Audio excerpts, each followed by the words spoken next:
Ladies and gentlemen, by way of introduction, this is a film about trickery and fraud, about lies. Tell it by the fireside or in a marketplace or in a movie. Almost any story is almost certainly some kind of lie. But not this time. No, this is a promise. During the next hour, everything you'll hear from us is really true and based on solid facts.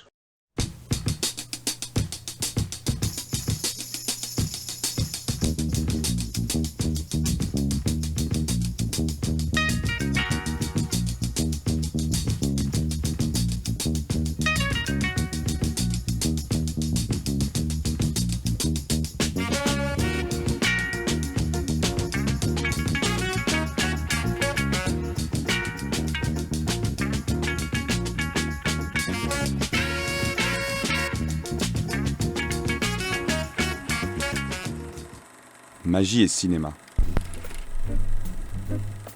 La magie du cinéma, c'est de réussir à tromper le regard. Des illusions qui font naître la même question dans toutes les têtes, mais comment ils ont fait ? Le bullet time dans Matrix, le stylo dans 2001, la révélation de l'homme invisible ou l'étrange profondeur de champ dans Blowout.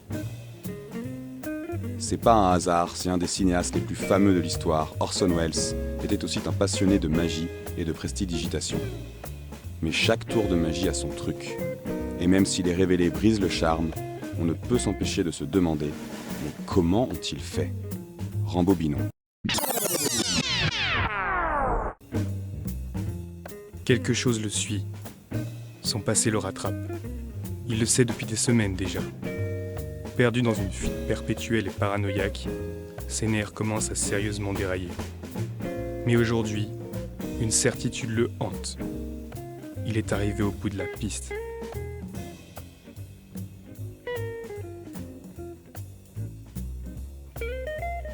Mais arrêtons-nous sur ce plan.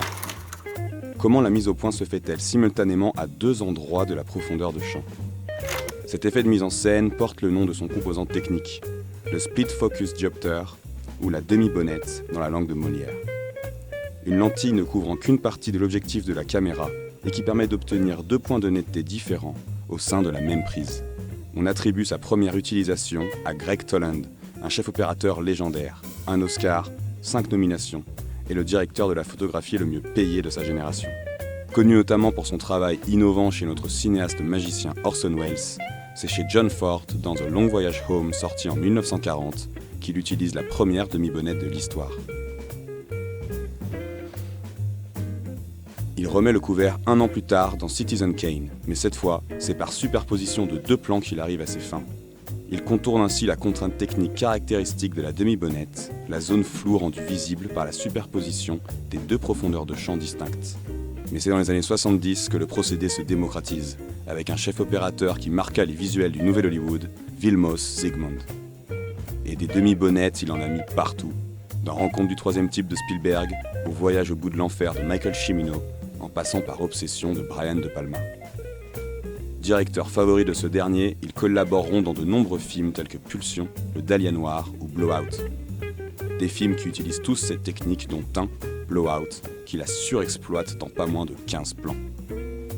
Mais quel est l'effet recherché ? Qu'est-ce que ressent le spectateur ? À l'instar des grandes profondeurs de champ, la demi-bonnette ajoute une couche d'information au cadre. Ainsi, en évitant de complexifier le montage, de multiplier les plans, elle favorise une image recherchée, travaillée, fractionnée. Car si notre regard ne peut se poser à deux endroits simultanément, la demi-bonnette nous impose une double focalisation parfois déstabilisante.